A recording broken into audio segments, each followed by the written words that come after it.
O povo hebreu clamava em aflição. Por séculos, suas vozes ecoaram pelos corredores de pedra dos palácios egípcios, misturando-se ao som dos açoites e à poeira dos tijolos. Eram escravos, viviam dobrados ao peso da humilhação. Porém, nos céus, Deus ouvia. Cada lágrima era registrada, cada suspiro era visto. Então chegou o tempo determinado. Um homem, antes fugitivo, agora moldado pelo deserto e pelo fogo de Deus, caminhava de volta ao Egito. Seu nome era Moisés. Ele não trazia espada, nem exército, mas sim a palavra viva do Deus Altíssimo. O confronto entre o céu e a arrogância da terra estava prestes a começar, e a história nunca mais seria a mesma. Moisés entra nos palácios de Faraó, não como um pedinte, mas como profeta. Assim diz o Senhor: deixa o meu povo ir. A resposta de Faraó: desdém. Quem é o Senhor para que eu obedeça à sua voz? Era o início de uma guerra espiritual, onde o orgulho de um rei seria esmagado pelas mãos do Todo-Poderoso. Não se tratava apenas da libertação de um povo, mas de revelar a supremacia do Deus de Israel sobre os falsos deuses do Egito. A primeira praga caiu como uma bofetada sobre os deuses egípcios. As águas do Nilo, fonte de vida e adoração, tornaram-se sangue. O cheiro da morte invadiu as margens. Nenhum poço, nenhum riacho escapou. O Egito se viu impotente diante do toque de um cajado. Mas Faraó endureceu o coração. O orgulho o cegava. Não era apenas uma questão de poder, mas de domínio espiritual. Deus estava quebrando os ídolos um por um. Vieram então as rãs. Invasoras, repugnantes, saíram dos rios e invadiram casas, camas, cozinhas e palácios. Os sacerdotes não podiam contê-las. A deusa Requete, representada por uma rã, foi humilhada. Faraó pediu clemência, mas assim que obteve alívio, voltou atrás. O coração dele era um campo de batalha entre o arrependimento e a arrogância. A terceira praga não deu trégua: piolhos. Do pó da terra vieram enxames de insetos que cobriram homens e animais. Nem os magos conseguiram reproduzir isso. Pela primeira vez admitiram: isto é o dedo de Deus. Mas o coração de Faraó, tão rígido quanto as estátuas de seus templos, recusava-se a ceder. Deus seguia em frente. Com a quarta praga, surgiram enxames de moscas. Onde havia ar, agora havia ruído, irritação, doença. As pragas agora começavam a mostrar misericórdia para o povo hebreu. Em Gósen, nenhuma mosca pousou. Deus não apenas feria, ele também protegia. Era um sinal visível de que há distinção entre os que servem a Deus e os que o desafiam. A quinta praga foi uma ferida no orgulho agrícola e econômico do Egito. Peste sobre os animais. Bois, cavalos, camelos, ovelhas, todos tombaram mortos nos campos.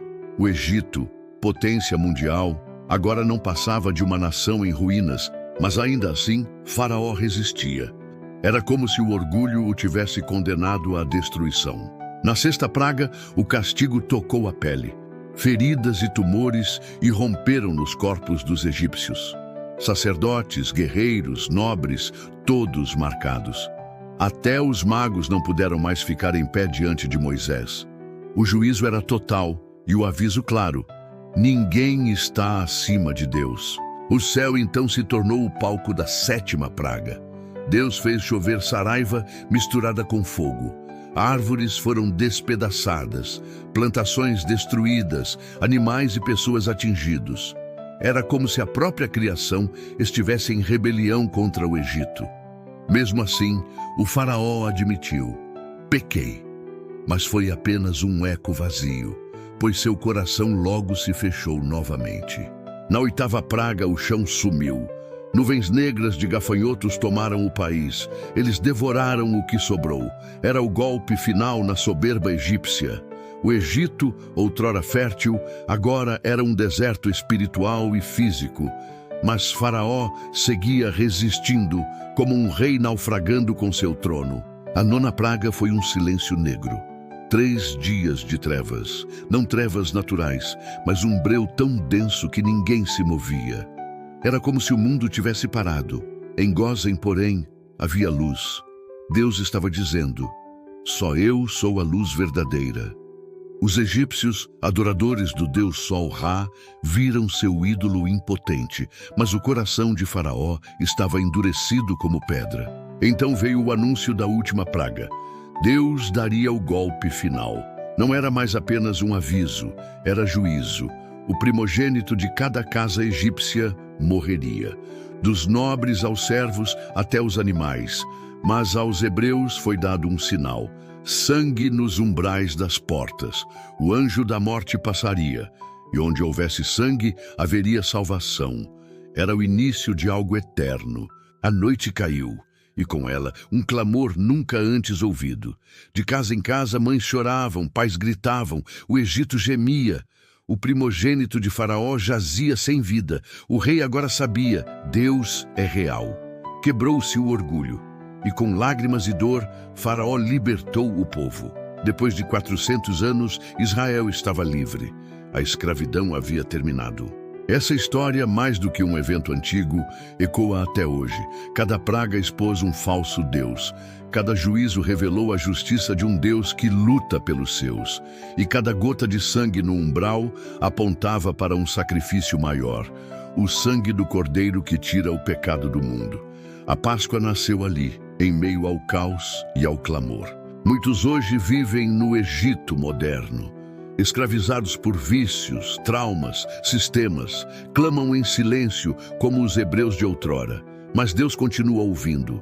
O mesmo que abriu o mar continua abrindo caminhos e ainda envia Moisés, líderes, mensagens, sinais para resgatar aqueles que o buscam de coração. O orgulho ainda é o faraó que impede muitos de se renderem. Preferem a destruição a reconhecer que existe um Deus soberano. Mas o juízo não tardará. Assim como no Egito, Deus age com justiça e misericórdia. Dá sinais, envia alertas, mostra distinção entre aqueles que o seguem e os que o ignoram. A praga final do Egito revelou um princípio eterno. A salvação vem pelo sangue. O que nos livra não é nossa força, nossa moral ou nossas obras, mas a cobertura do sangue. Hoje, o Cordeiro é Cristo, e todo aquele que crê nele e confessa com a boca será salvo da morte eterna. As pragas eram apenas sombra do verdadeiro livramento. Mesmo diante da dureza de coração de Faraó, Deus mostrou paciência. Ele não destruiu logo de início. Deu chances, repetiu avisos. Isso nos lembra de sua longanimidade hoje. Ele quer que todos se arrependam. Mas se o coração insistir na dureza, a justiça virá. E quando vier, será plena. O Egito representa o mundo que tenta manter o povo de Deus sob controle. Mas nenhuma cadeia é forte o suficiente para impedir a libertação quando Deus decide agir. O cajado de Moisés foi símbolo de autoridade, e cada cristão hoje carrega a autoridade no nome de Jesus para confrontar sistemas opressores. Essa história também nos ensina que o livramento nem sempre vem rápido. Foram 10 pragas, 10 atos de resistência. Às vezes oramos e não vemos resposta imediata, mas Deus está trabalhando. Cada praga que enfrentamos hoje pode estar desmantelando fortalezas espirituais ocultas. Persevere, Ele está agindo. A liberdade dos hebreus exigiu fé e obediência. Eles tiveram que pintar os umbrais com sangue. Um ato estranho, mas crucial. Deus espera nossa obediência, mesmo quando não entendemos. Talvez hoje Ele peça que você perdoe, que confie, que mude o caminho. Obedeça. Pode ser a chave do seu livramento. Ao sair do Egito, os hebreus não saíram com medo, mas com ousadia. Saíram enriquecidos, cheios de esperança e guiados por uma nuvem. Deus não apenas liberta, Ele guia, provê e transforma. O que começa com pranto, termina com dança. Da escravidão à adoração. Do lamento à celebração. Você pode estar vivendo sua própria sequência de pragas. crises financeiras, familiares, emocionais. Mas saiba, Deus não perdeu o controle. Ele está mostrando algo, está quebrando ídolos, está te ensinando a confiar, está preparando sua saída. E quando ela vier, será poderosa. Seu Egito não é seu fim. Se esta história falou com você, compartilhe este vídeo com alguém que está passando por tempos difíceis. Deixe seu like, comente com fé e inscreva-se no canal. Aqui, a palavra ganha vida em cada cena. Você não está sozinho. O Deus das pragas também é o Deus da libertação.